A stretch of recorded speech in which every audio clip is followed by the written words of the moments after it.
Kailangan mong malaman kung kailan ka kailangan.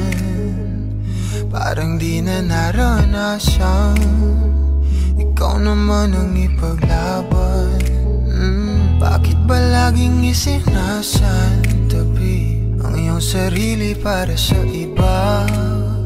Naghahangad sa taong di babalik. Subukan mo namang magpahinga at dahan-dahang higaan ka.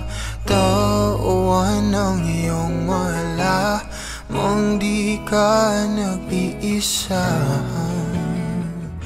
Halika na't di kailangang pilitin, dahil para sa akin ika'y mahalaga.